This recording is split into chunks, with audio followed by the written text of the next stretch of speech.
চাঁদ ভাইয়ের বাড়িতে একদিন 2 রাতের ট্যুরের পর মানে বেড়ানোর পর এখন আমরা শ্রীমঙ্গলের উদ্দেশ্যে রওনা দিচ্ছি। বহুত ইউজফুল একটা জিনিস, অনেক লাইফ সেভার দিয়েছে। ভাই চলেন, এখন আমরা সরি বুঝছেন তাড়াহুড়া জুতা পড়তে ভুলে গেছি।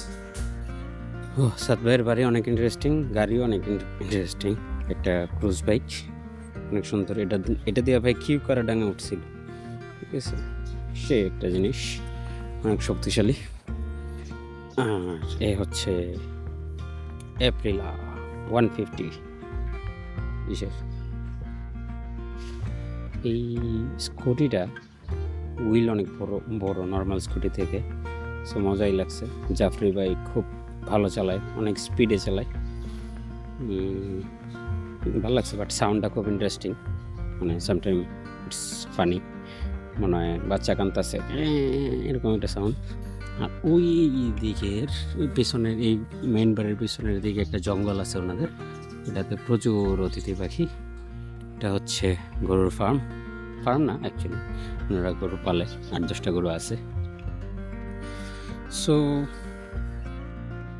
এই হচ্ছে, তবে বানিয়াচং প্রথমবার এসে যে এক্সপিরিয়েন্স হলো, that's mean it's just beginning. আমার অনেক আশা হবে ফর শিওর, মানে ট্রাই করবো আসার, কারণ এই গ্রাম অনেক সুন্দর লাগছে আর এক্সপ্লোর করার অনেক কিছু আছে। হাওরটা অনেক সুন্দর গ্রামের পাশে, বর্ষার সময় মনে হয় আরও মানে ডিফারেন্ট একটা ভিউ পাওয়া যাবে, বাট শীতে আরেকবার আসতেই হবে, মানে ভালো লাগছে অনেক। মানে এখন তো জাস্ট আসলাম, জাস্ট দেখা যাই কত দূর কী অবস্থা রাস্তা। আরেকটা ব্যাপার হচ্ছে এই দিক দিয়ে সুনামগঞ্জের কিছু সাইড অনেক, এই যে শাল্লা অনেক কাছাকাছি। সো মানে একটা ইন্টারেস্টিং ট্যুর প্ল্যানও করা যায়, লাইক শীতের দিন এদিক দিয়া আইসা বানিয়াচং ঘুরা, শাল্লা হইয়া, ঠিক আছে, প্রত্যন্ত অঞ্চলগুলোর ঘুরা, মানে দেখা যাচ্ছে যে সুন্দরবন বা কক্সবাজার বা অন্য সাইড, মানে সিলেট থেকে অন্য সাইডগুলো এক্সপ্লোর করতে ঢাকা যাও, ঢাকা থেকে তারপরে ওই জায়গায় যাও, মানে ইটস হ্যাসল আসলে। আর যদি সিলেটেই থাকি যেহেতু আমি, তো আশেপাশের যেই বানিয়াচং, সুনামগঞ্জের বিভিন্ন সুন্দর সুন্দর গ্রাম আছে, তারপরে এই সাইডগুলো এক্সপ্লোর করাটা অনেক ইজিয়ার। লাইক বাইক নিয়ে চলে গেলাম, তেমন কোনো একটা হয় না। কিন্তু এই সুন্দরবন বা মানে খুলনা বা সিলেটের অপোজিট সাইড যেগুলা, এগুলা মানে ঢাকাটা হ্যাসল, ঢাকায় যাওয়া লাগে, ঢাকা থেকে তারপর মানে মানে ঢাকার নাম শুনলেই জ্বর ওঠে, মানে ঢাকা পার হয়ে যাওয়াটাই একটা চ্যালেঞ্জ। আর এদিক দিয়ে কুমিল্লার যে রোড, এই রোডটাও একটা হ্যাসল।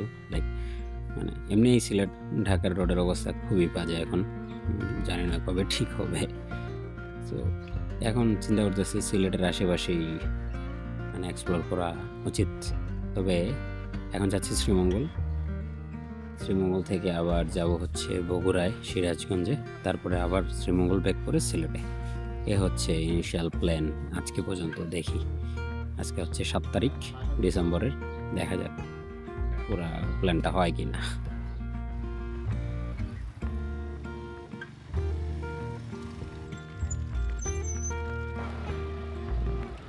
Time to refill.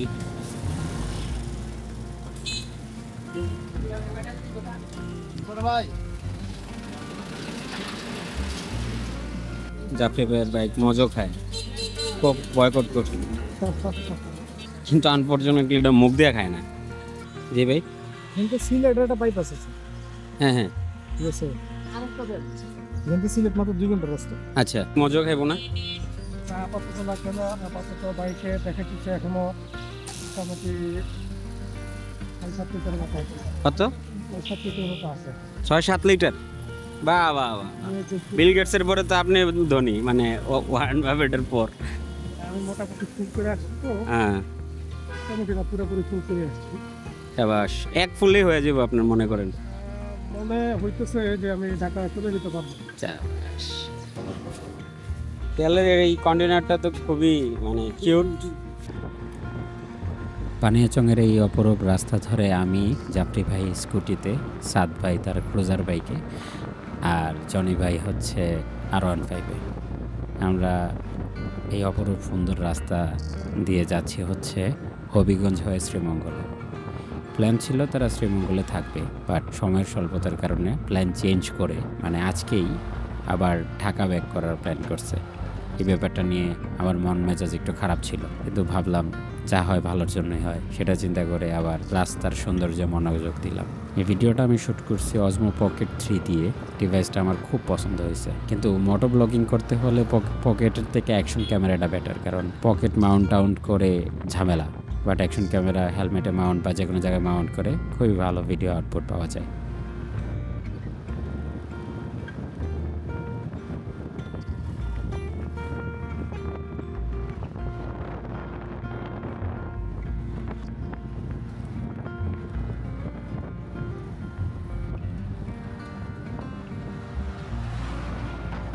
জনেবারে দেখা বোঝা যায় না যে সে স্পিড পছন্দ করে।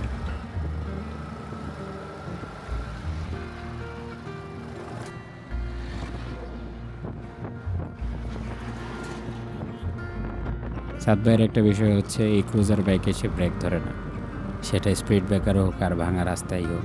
এক্সপিরিয়েন্স রাইডার বটে।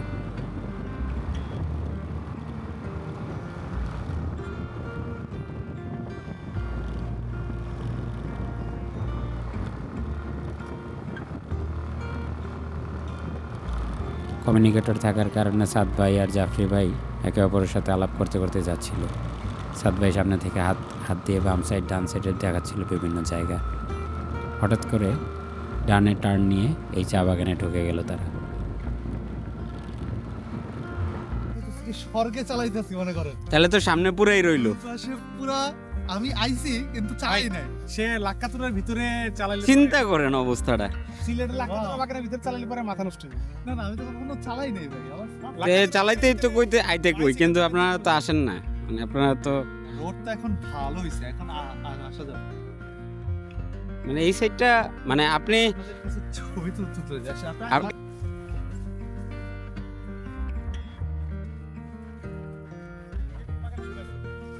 এখন অনেকগুলো বাগান রেজিস্ট্রেশন করেছে, কারণ যে আসে মনে হয় 4 জন আসছে, এক করছে 3 জন, একসাথে মাইরা ফেলা। হ্যাঁ, এটা তো এখন একবারে কমন ঘটনা হয়ে গেছে। এই জন্য এখন বাগানগুলোতে সর্বোচ্চ দিতে হবে। বলছি নাই, আবার বলুন।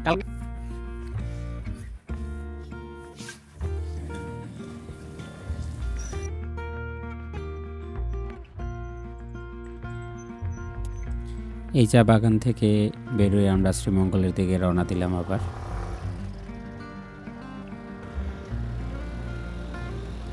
সাদ ভাইয়ের হেলমেট, জ্যাকেটের কালার, পিঠের ব্যাগ আর বাইক কম্বিনেশনটা এত জোস, ফটোজেনিক অ্যান্ড ভিডিওজেনিক কম্বিনেশন। শ্রীমঙ্গলে যাওয়ার আগের এই রাস্তাটা আমার খুবই পছন্দের। বাম সাইডে রাবার বাগান, ডান সাইডে চা বাগান, আর রাস্তাটা খুবই আঁকা বাঁকা। বাসে থাকলে আমি এনজয় করি না এত একটা, কারণ বাসে যখন এই টার্নিংগুলো নেয় আমার কাছে খুব রিস্কি লাগে, কিন্তু বাইকে এই টার্নিংগুলো আবার খুব ফান।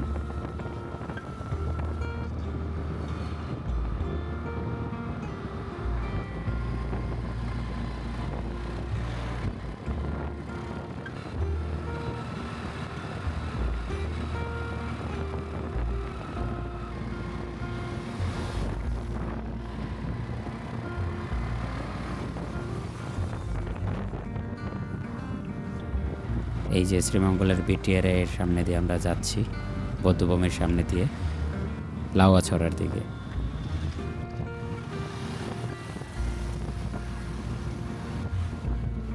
আজকে প্রচণ্ড শীত আর কুয়াশাও পড়ছে।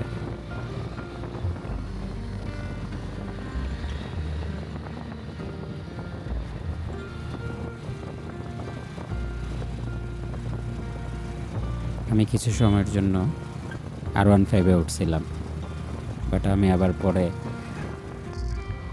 স্কুটিতে চলে গেছি, ওইটা বেশি কমফোর্টেবল। R15-এ থাকার কারণে জাফরি ভাইয়ের কিছু শট পাওয়া গেছে। জাফরি ভাই তো লাউয়াছড়ার ভেতরের রোডে বাইক চালায় খুবই খুশি। বছরের যে কোনো সিজনে এই রাস্তাটা খুবই সুন্দর, সেটা বৃষ্টি, কুয়াশা, ঝড় যাই হোক, এক এক সময় এক এক ধরনের সুন্দর। কিন্তু এই রাস্তায় প্রচুর হর্ন বাজানো হয়, এটা জঙ্গলের জন্য, জঙ্গলের প্রাণীদের জন্য অনেক হার্মফুল। দিন দিন এই রাস্তা খুবই বিজি হয়ে যাচ্ছে।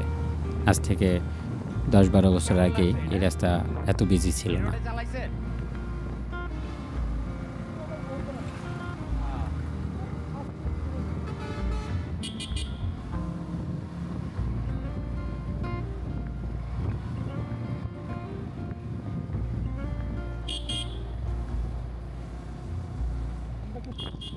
সামনে যাই ইউটার্ন দিব না, সামনে যাই ইউটার্ন দিব।